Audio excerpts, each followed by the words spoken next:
The Ear to Asia podcast is made available on the Jakarta Post platform under agreement between the Jakarta Post and the University of Melbourne. Hello, I'm Sami Shah, and this is Ear to Asia. The inherent instability of the Trump administration has seen Prabowo pivot quite strongly towards China and Russia. And in some respects, I think politically he may feel more at home there in terms of more broadly authoritarian systems. He's often spoken very glowingly of China's success. Interestingly, it plays into a wider approach that Prabowo has taken, the sort of re-securitization of Indonesian public life. I think the fear that everybody has is of returning to the Suharto New Order dual function, dui fungsi model, whereby the army was a key partner in government. That hasn't happened, but the way forward is much clearer and is legally legitimized. In this episode, Indonesia under Prabowo, promises, protests, and power. Ear to Asia is the podcast from Asia Institute, the Asia Research Specialist at the University of Melbourne.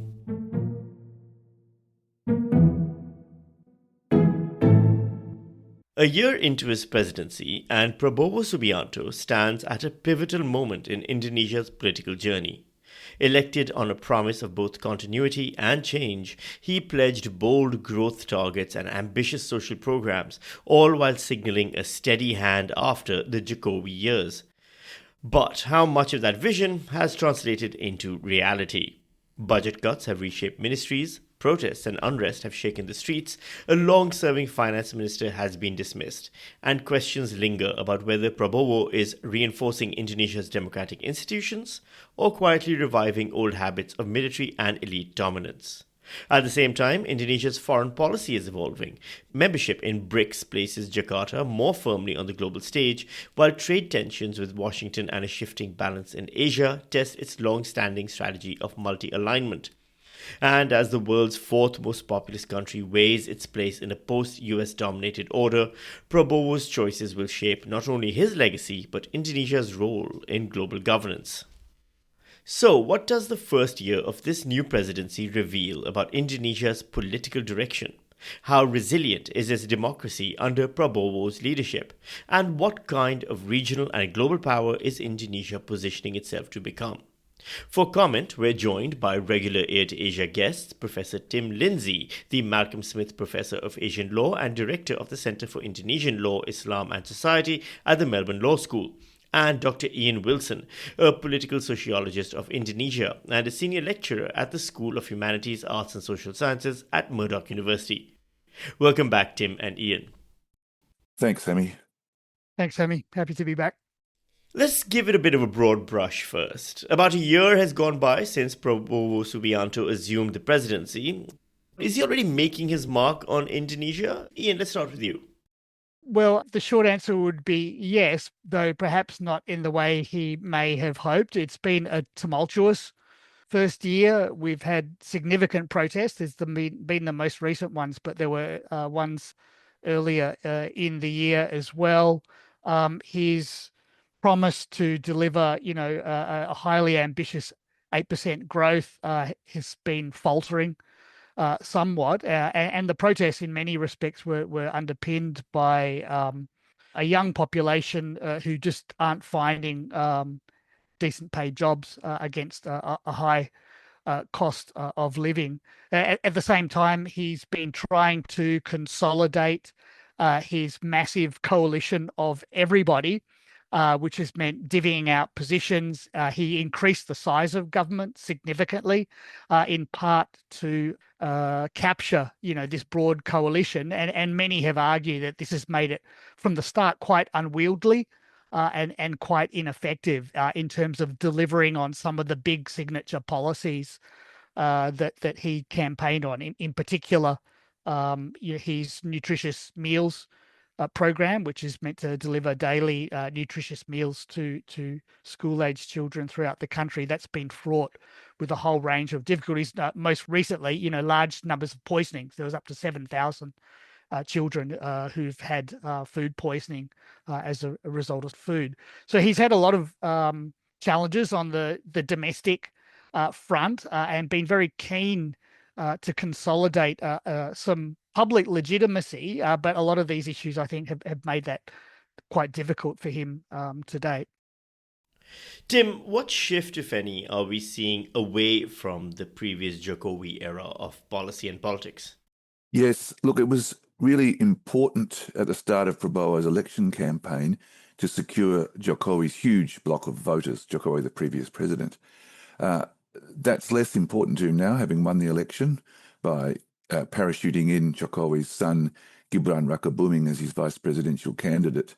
And while he therefore promised to continue Jokowi's policies, we've seen him now clearly moving away from a commitment to those policies.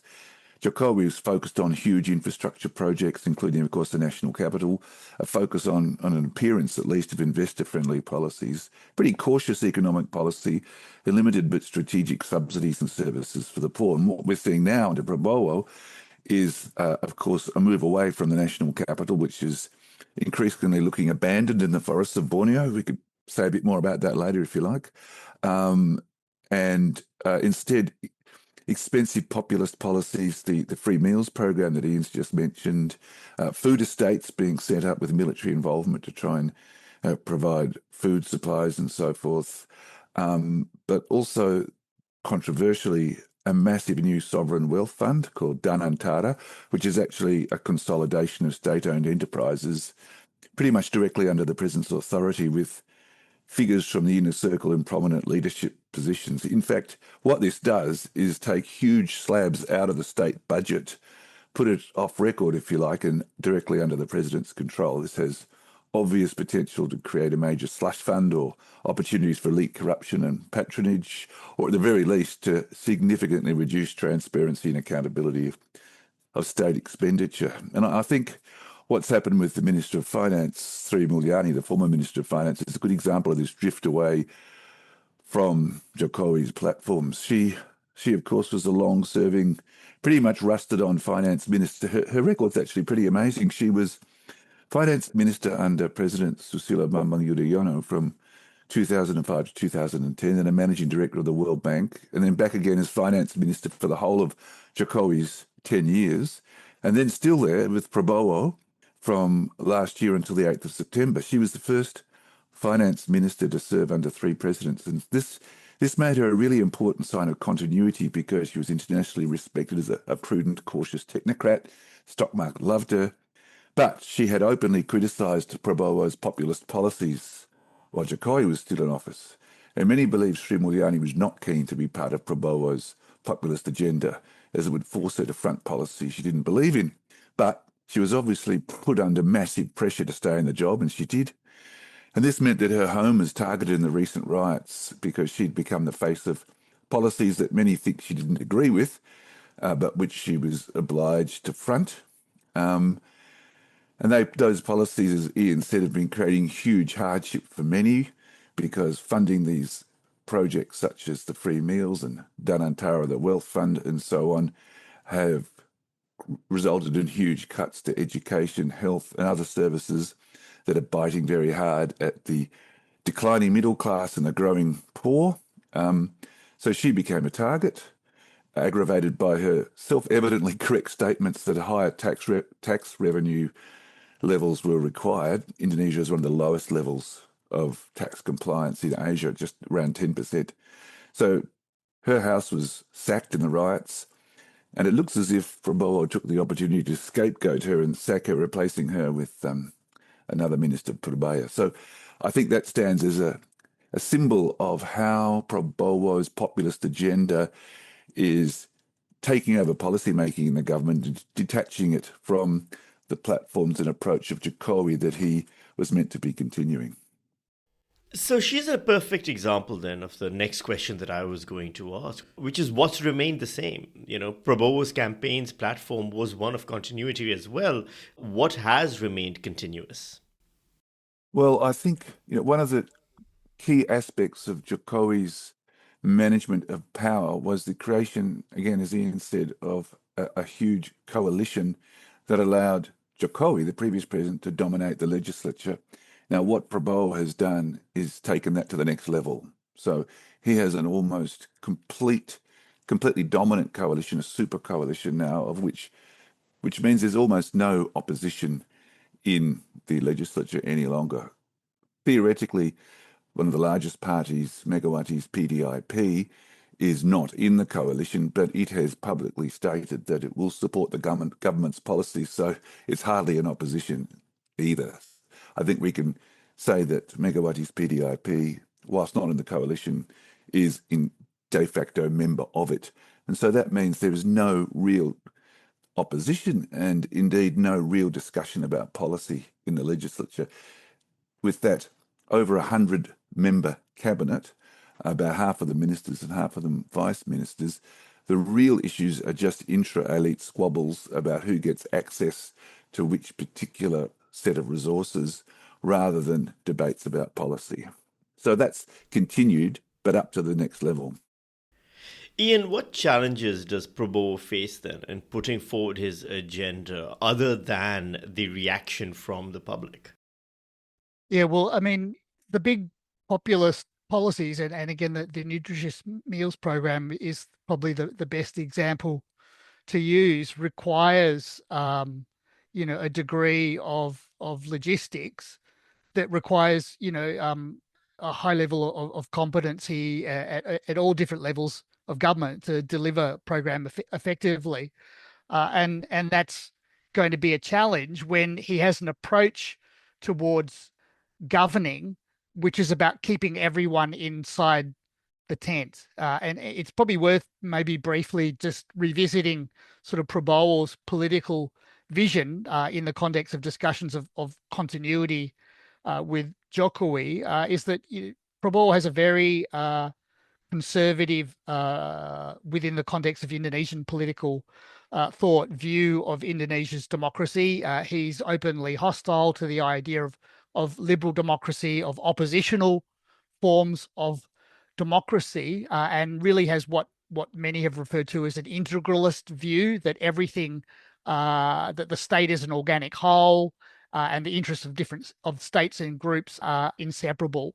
Now, when it comes to the practicalities of ruling, this approach, ideological approach, has a lot of challenges, because how do you manage having everyone inside the tent, particularly when everyone wants a piece of the pie? And so issues around corruption and collusion, and there's been a lot of commentaries, certainly a few months ago, from business and industry in Indonesia saying that they'd noticed or experienced, an uptick in attempts at extortion, not just by the usual characters such as gangsters and criminal elements, but also from the Indonesian Chamber of Commerce. There was a very a controversial case of video recordings of Indonesian Chamber of Commerce officials basically trying to extort huge amounts of money from foreign investors.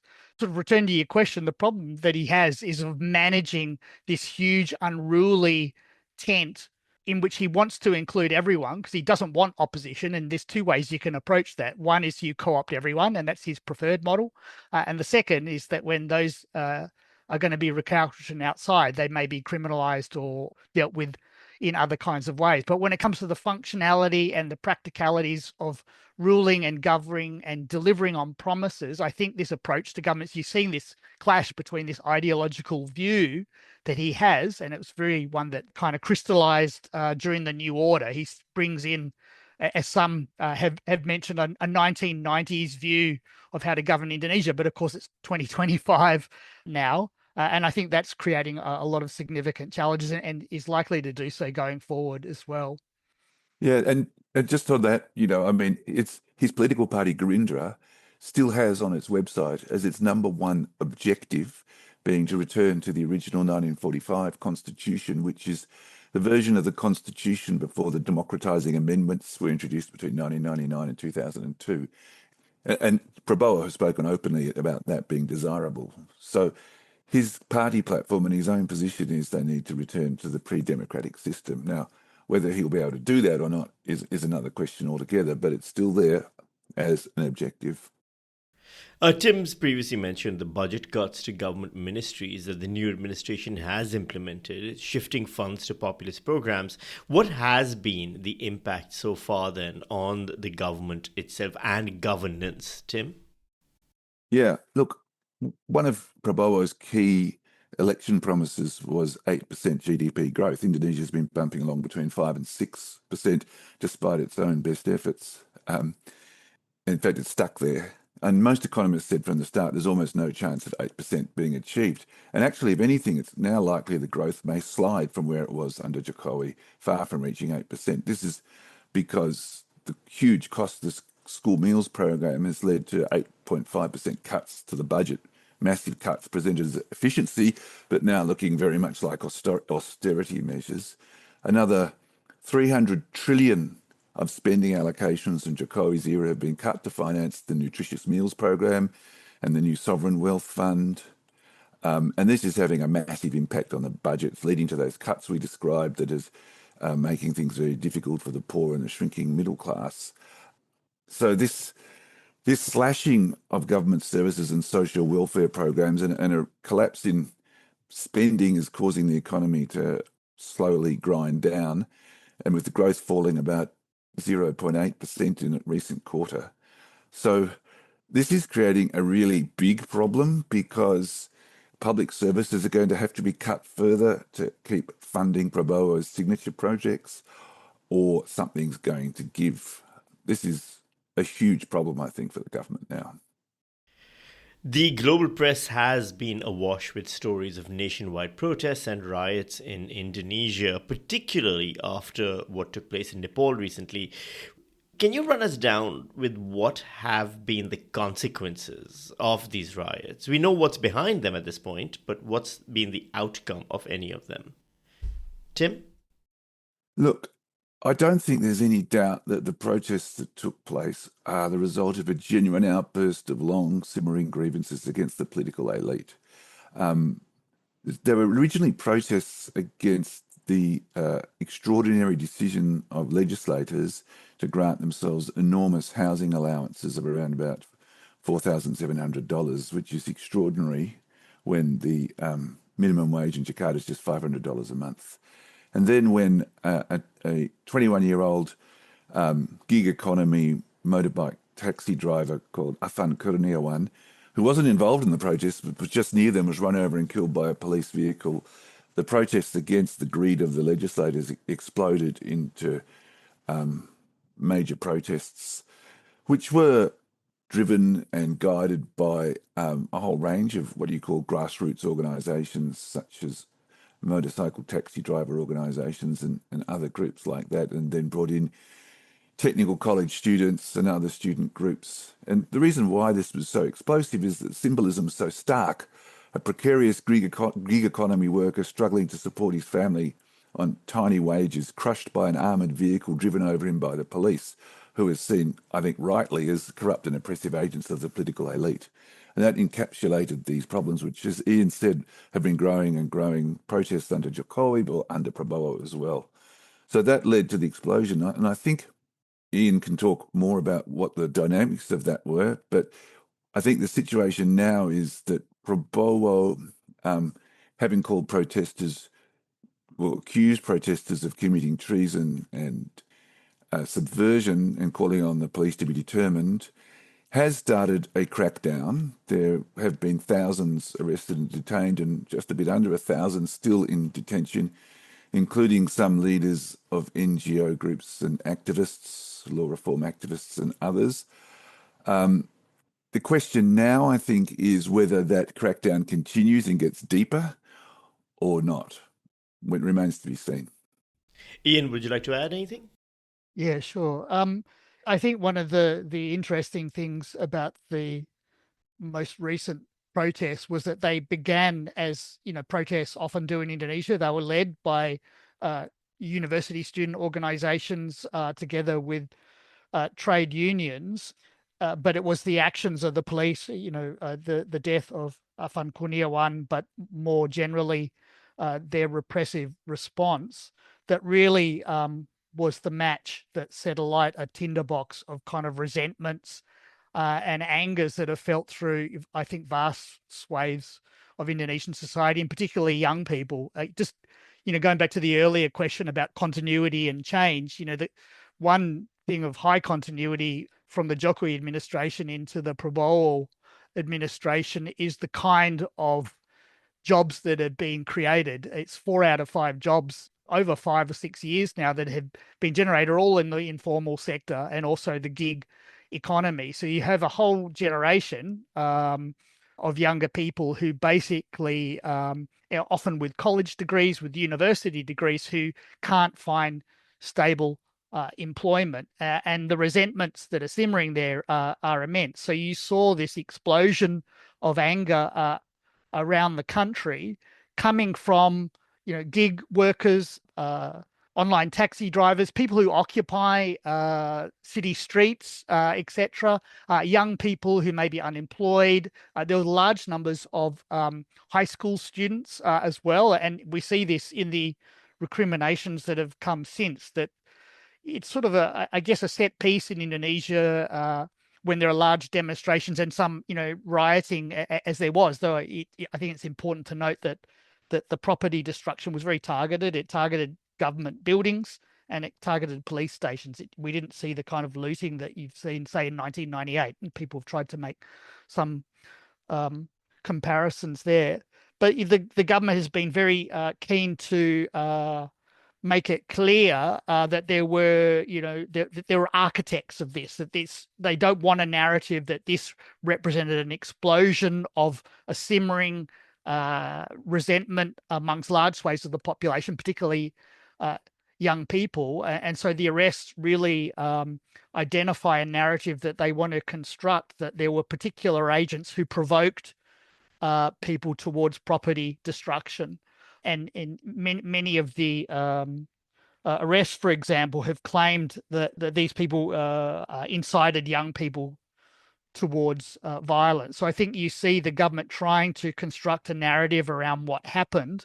In some respects, I think a denial of reality that there is, and it's very generational.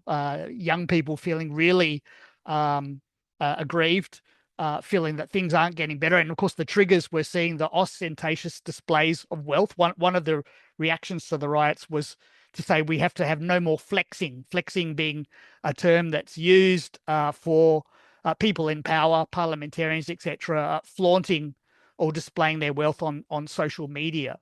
Really a kind of a let them eat cake kind of attitude. But yeah, in terms of the recriminations, we see these arrests which are trying to construct this idea that the riots and the large-scale upheaval was the result of malicious actors. There's also been a large targeting of anarchist groups and anarchist networks, with anarchism kind of a sort of a set of ideas that's quite popular, actually, particularly among teenagers. And that's something I think that the government is quite unsettled by.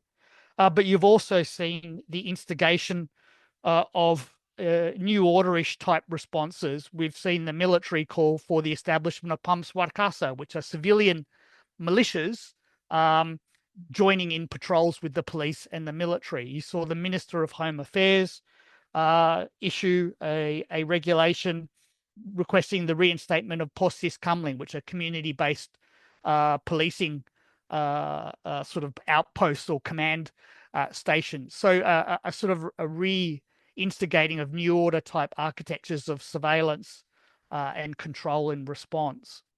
Yeah, and that plays into, interestingly, it plays into a wider approach that Prabowo has taken, the sort of re-securitization of Indonesian public life. Now, in fact, that really started under Jokowi, with amendments to civil service law passed in 2023, which allows active members of the army and police to occupy civilian positions. And then there were further amendments under Prabowo in March this year, which confirmed that civilian posts can be occupied by serving military members. And those laws also expanded the army's organisational structure with a whole lot of new military commands, almost one for every province, doubling, or more, almost, I think, more than doubling. With 100 new battalions are planned, 500 more, 37% increase for the armed forces. We've also seen former army buddies, senior military officers appointed into cabinet, into the powerful coordinating Minister of Political and Security Affairs, Defence Ministry, old former buddy also as a special advisor to the president and so on. So this is, I think, again, continuity from Jokowi's era because Jokowi started this process, but it's increasing and accelerated, and the response to the riots is going to facilitate that. And it's a step back towards reinstituting the new order territorial system under Suharto by which the army shadowed the civil administration across the country. Embedding military personnel in government institutions helped that regime consolidate control and suppress dissent. Now, we haven't quite got to that stage yet, but we certainly now see a clear pathway through that has legal legitimacy and a formal structure for that to happen. And I think, as well as a crackdown on civil society that's already happened and may get more significant, I think these riots are going to usher in a pathway towards that re-securitization. And I think the fear that everybody has is a returning to the Suharto New Order dual function, dui fungsi model, whereby the army was a key partner in government. As I said, that hasn't happened, but the way forward is much clearer and is legally legitimized. The last consequence from these riots, it's worth pointing out, is that in January, Prabowo's popularity was just about 80%, according to polls. It's now down to 56%. So there's been a really significant drop in his popularity. Polls, as politicians famously say, come and go, but nonetheless, I think that is a significant indication of buyers' regret from the millennials who played such a key role in electing Prabowo. You're listening to Ear to Asia from Asia Institute at the University of Melbourne. And just a reminder to listeners about Asia Institute's online publication on Asia and its societies, politics and cultures. It's called the Melbourne Asia Review. It's free to read and it's open access at melbourneasiareview.edu.au. You'll find articles by some of our regular Ear to Asia guests and by many others. Plus, you can catch recent episodes of Ear to Asia at the Melbourne Asia Review website, which again you can find at melbourneasiareview.edu.au. I'm Sami Shah, and I'm joined by political sociologist Dr. Ian Wilson and Asian law professor Tim Lindsay. We're talking about what's going on in Indonesia 1 year into the presidency of Prabowo Subianto. Ian, Tim has just talked about the military and its role in the civilian government and its expanding, etc. What about the political elites and oligarchs? Are they safe under a Prabowo presidency? Yeah, well, again, Prabowo's idea of governing is the integralist idea of having a big tent in which everyone's a part of it. And to answer your question in relatively succinctly, as long as you're inside the tent, then things are probably going to be fine for you. No one's going to stick their head up as being an opposition to Prabowo. And insofar as oligarchs and the kind of sources of big capital in Indonesia play along with his administration, then they're likely to do quite well. And a lot of the big projects that he's proposed, for obvious reason, a lot of focus is on the nutritious meals program, but there's been a number of other projects which he signaled interest in, such as the Great Seawall project, which is building a significant seawall to ostensibly protect Jakarta from rising sea levels and inundation. This is something that's been signaled as a kind of a bit of a feeding frenzy for many of the big property developers and others. So he's had a couple of meetings where he's brought together some of the big oligarchs of Indonesia. Basically, you would assume to make sure that they're all roughly on the same page. And to offer assurances of a kind that as long as they work together, they'll be able to do as they like. When it comes to political parties, we've seen a couple of interesting cases. We had the corruption cases against Tom Lembong, who's a former advisor to Jokowi during the Jokowi administration, and then he later was a supporter of the presidential campaign of Anies Baswedan. and then also Hasto Cristianto, who's a senior figure in the PDIP. And Prabowo, both cases began under Jokowi, and Prabowo, it was just, I think, a couple of months ago, commuted those cases. He intervened as president to basically end those corruption cases. And this was sort of read in a few different ways. One, that he was trying to sort of distance himself from cases that were started during the Jokowi administration. But another was a signaling that as long as you stay on the same page as me, then everything will be fine. In the context where the KPK has been seen as being highly weaponized and used as a political instrument to sort of discipline those within political elites who are seen as becoming oppositional or antagonistic to the government. So he's seen as having a slightly different approach, perhaps, to Jokowi, but nonetheless using the instruments of state to offer, with both carrot and stick to oligarchs, and particularly his big projects, which of course are a contractor and a subcontractor's dream, and all the money that's state money that's there to be divvied out, but politically also offering some carrots, but with the well understood proviso that this is about being part of the team and not being oppositional.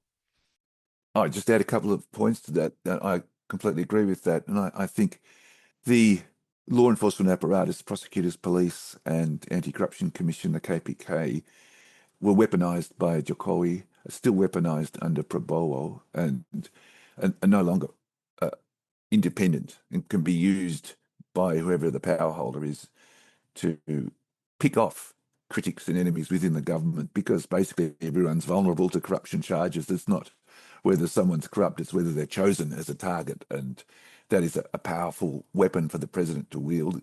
The other one is that in the background, you have this growing tension between Jokowi and Prabowo. Jokowi, who is a master strategist, but limited by 2 terms and can't be president, and he hoped to maintain his influence under Prabowo by parachuting his son Gibran Rakabuming into the vice presidency. But it's becoming increasingly clear that there can't be 2 suns in the sky, and I think the political elite are riveted by how this subtle background struggle between the former president and the current president will play out. It leads to a lot of instability in the political algorithm, because everything is read in terms of the battle between the 2 sultans, if you want to put it in a sort of historical analogy. It's not an uncommon struggle in Indonesia.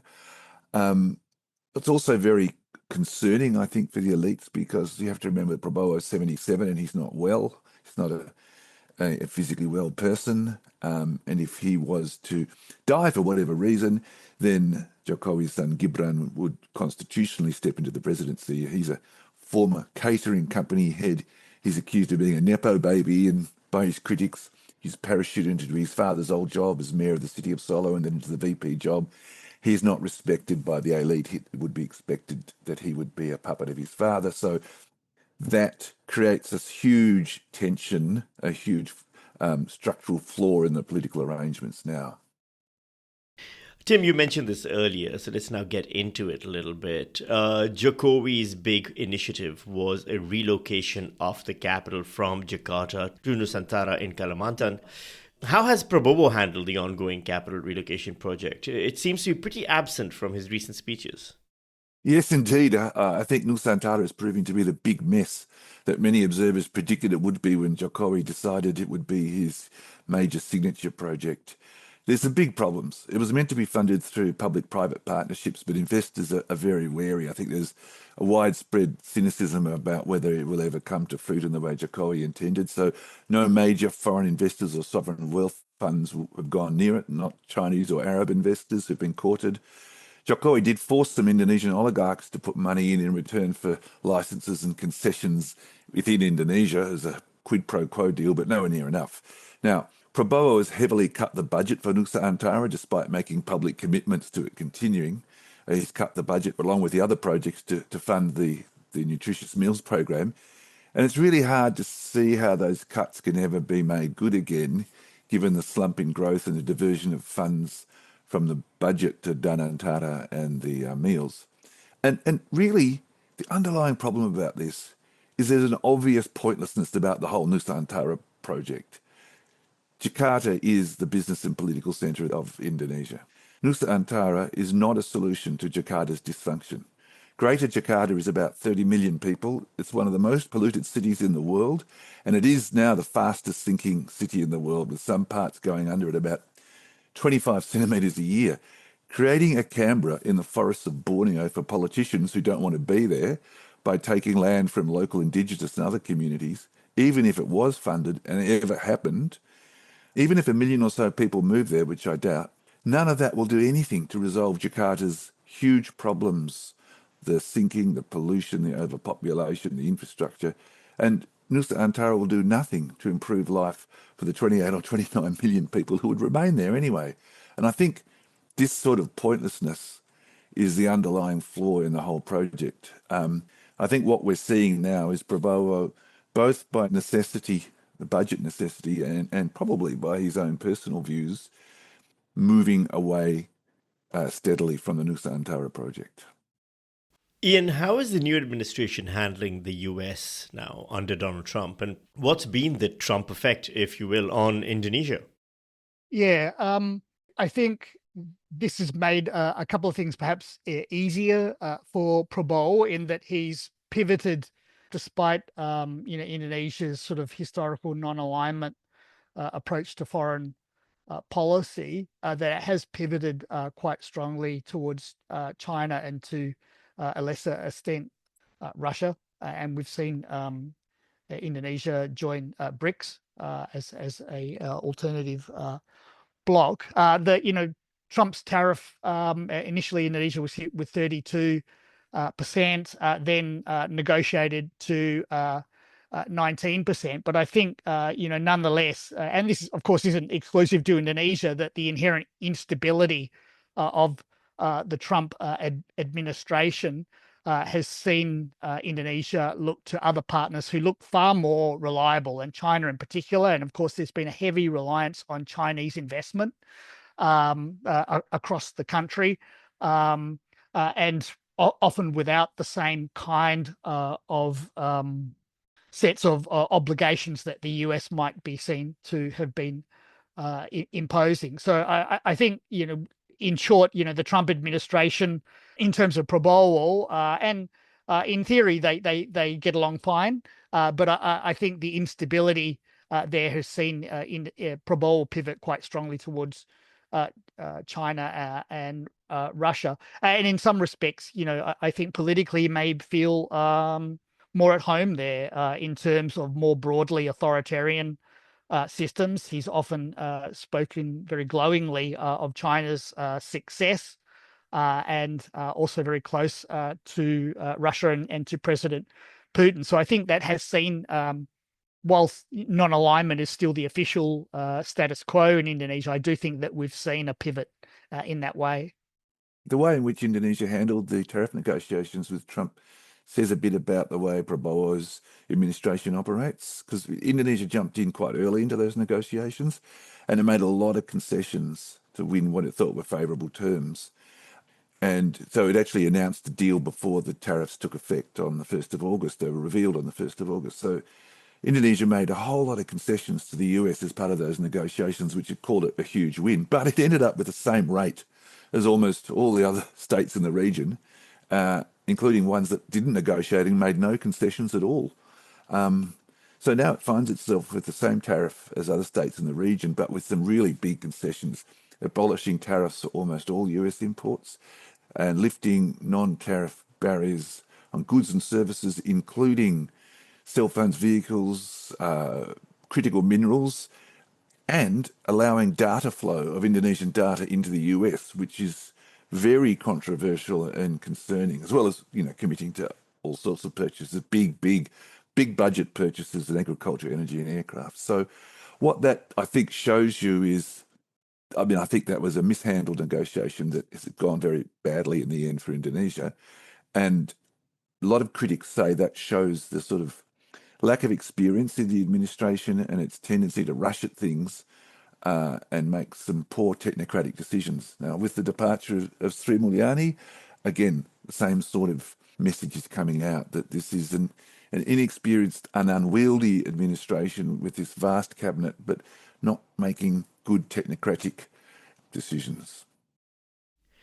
Tim, can we then drill down into whether the newly enlarged BRICS will deliver dividends to Indonesia enough to offset these reduced exports to the US? I don't think joining BRICS has got anything to do with economic or trade deals, really. Prabowo was making arrangements like that. In any case, as Ian said, China is an easier partner for Prabowo to deal with. And he made China his first visit as president, finalised about $10 billion in bilateral trade deals, including lithium batteries, solar panels, and so on. Jokowi was an inward-focused president. Prabowo is different. He likes to be described as a foreign policy president, but actually it's more that he wants to be seen as a global figure, strutting the global stage. That's really, I think, what BRICS is about. It's part of the whole thing of Prabowo turning up, trying to negotiate a settlement of the Ukraine-Russia war without success. That was when he was Minister of Defence under Jokowi, or more recently turning up with the Chinese victory parade in Beijing. That's what he likes to do. It's not really about trade deals. That will happen anyway. And Prabowo will keep trying to get investment from China because it's very difficult to get it from anywhere else at the moment, even though that is very unpopular in Indonesia because it involves huge debt commitments and because Chinese infrastructure projects are notorious in Indonesia for really poor conditions for employees. And it feeds into the sort of deep-seated racist views of China in Indonesia. So that's really the big issue rather than the details of trade deals. For all we've discussed up to now, then, how popular is Prabowo among ordinary Indonesians? You said the popularity has dropped significantly in percentage numbers, but has public sentiment shifted really that much since the start of his presidency? Are these polls just what polls are, a momentary shift in mood? Ian? Yeah, look, I'm in the sort of skeptical camp when it comes to reading too much into polls. They, as you know, as politicians say themselves, they do shift very quickly, and they don't necessarily capture the complexities of people's experience or views. I think the really interesting tension point and the recent upheavals show that is a kind of a big demographic divide between a very young population. Indonesia has a huge youth population who are sophisticated, they're networked, they live online, they're global in outlook in many respects. And then a president who is increasingly showing that his political vision and his political ideas really come from a past Indonesia. And I think as time goes on, that tension and that, I guess, disjuncture of a kind will become more pronounced. We've already seen it in the demonstrations and in some respects the narrative and response by the government, which immediately recalls elements of the new order. But you have a young population who didn't experience that and see the world differently. And I think that's going to be the real challenge, certainly from the government's point of view, of how do they manage legitimacy when you have a very young Indonesia, a young population who are experiencing, all these cost of living pressures. Things like a university degree are no longer a guarantee of a comfortable middle class or upper middle class life anymore. All of these things have sort of collapsed, and while this current government isn't entirely responsible for that, they are going to have to manage that. Both in concrete terms, but also in terms of legitimacy. So my sense, and it's a sense more than something that I've sort of tried to objectively measure, is that his popularity is dipping quite significantly, and particularly in the places where he really needs to keep it, which is with younger populations. Part of the pitch when he ran his election campaign and had Gibran as his deputy, and of course there was the elite machinations of Gibran being a proxy for his father. But part of the pitch was also, well, look, I've got a young person as part of my administration, and we're going to really speak to Indonesia's youth, and that's been a complete disaster. so far, and including in how they've responded to the protests, which wasn't where there was an opportunity actually to have a substantive engagement and a listening to people's concerns, but instead a real dismissive, in some cases quite aggressively so, dismissal of this as treasonous and verging on terrorism and all these other kinds of the securitization that Tim mentioned previously. And all this is going to do is create a bigger and bigger popularity problem and legitimacy problem for the president going forward, and making it even harder for them to sell the big signature projects, which aren't delivering in the ways that he'd promised. Yeah, look, I really strongly agree with what Ian said, and it's the difference between the highly sophisticated campaign by which Prabowo and Gibran won that election, where they both were represented as anime figures on huge electronic billboards, and Prabowo cultivated the cute dancing grandpa image, and Gibran the cool millennial sort of look, is such a contrast to the administration which emerged, which you'd have to say is tone deaf. That the split between youth and the government is yawning in a way that did not exist under Jokowi. So, come back. He ran his campaign on animes and memes, and if you look at the memes now, we've got protesters on Indonesian National Independence Day flying the One Piece, it's a Japanese anime, One Piece pirate flags below the national flag. This is a sort of this flag symbol from the anime One Piece is being used by protesters now in the Philippines and Nepal as a way of pushing back against authoritarianism. That was called treason. When the demonstrations and riots took place, it was described by Prabowo as treason and terrorism. And these are the people who are doing this are people who have precarious jobs, students, the technical college students whose unemployment rates are among the highest in the country. And then when they ask for legislators' allowances to be cut back, the legislators called the protesters the, quote, the dumbest people in the world, unquote. So, yeah, I think this is a really fundamental problem. And most likely, if it comes to a head again, Prabowo is going to, by nature, revert back to the New Order repression approach. And I think that's the big fear. So, final question then to you both. Tim, starting with you. With all we've discussed, what do you think will be the key factors in determining whether Prabowo Subianto's presidency is even ultimately seen as a success? Look, obviously the economy is going to be critical. It won't get 8%, but whether the holes are created in the budget for the big projects start dragging the economy further down is going to be a massive question, because it will determine what the government can do in the future. It will determine what happens with policies everywhere, but they can't keep cutting without provoking a crisis. I think how far the army gets to penetrate civil life is an ongoing question that is also likely to go badly. I think what happens with projects like the Nutritious Meals Program, the Sovereign Wealth Fund, which is a slush fund in process, and with the capital city Nusantara will all have impacts. But I think the rivalry between Prabowo and Jokowi is a big one.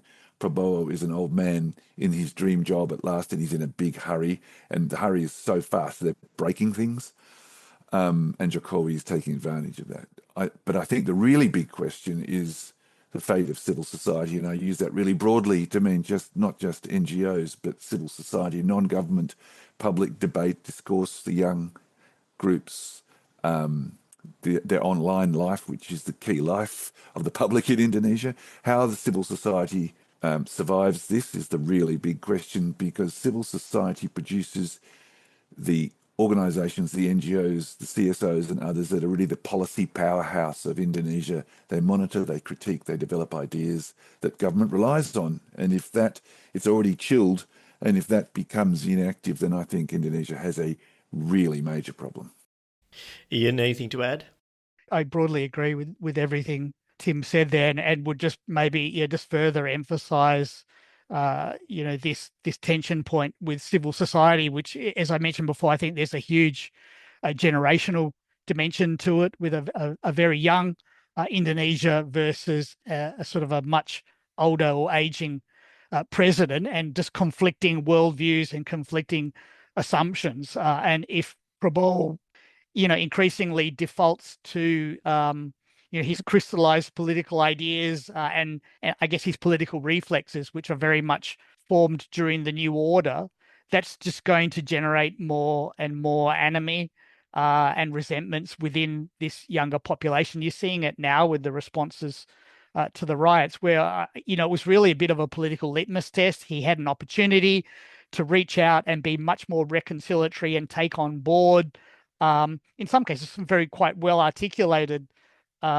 suggestions for how to address people's concerns, but he didn't do that, and I think that really has set the tone going forward. So this is going to be difficult, certainly for his administration, if they're concerned with remaining and popular and not defaulting more and more to authoritarian measures. But for the Indonesian population themselves, particularly young Indonesians, I think it's going to be a real challenge in how they negotiate this government that is looking more and more out of touch with their genuine concerns and their genuine needs going forward. Our guests have been Professor Tim Lindsay, Malcolm Smith Professor of Asian Law and Director of the Centre for Indonesian Law, Islam and Society at the Melbourne Law School, and Dr. Ian Wilson, Political Sociologist and Senior Lecturer at the School of Humanities, Arts and Social Sciences at Murdoch University. Thank you both. Thanks, Sammy. Thanks, Sammy. Ear to Asia is brought to you by Asia Institute of the University of Melbourne, Australia. You can find information about this and all our other episodes at the Asia Institute website. Be sure to keep up with every episode of Ear to Asia by following us on the Apple Podcasts app, Spotify, YouTube, or wherever you get your podcasts. If you like the show, please rate and review it. Every positive review helps new listeners find the show. And please help us by spreading the word on your socials. This episode was recorded on the 2nd of October 2025. Producers were Eric Van Bemmel and Kelvin Param of Profactual.com. Ear to Asia is licensed under Creative Commons Copyright 2025, the University of Melbourne. I'm Sammy Shah. Thanks for your company.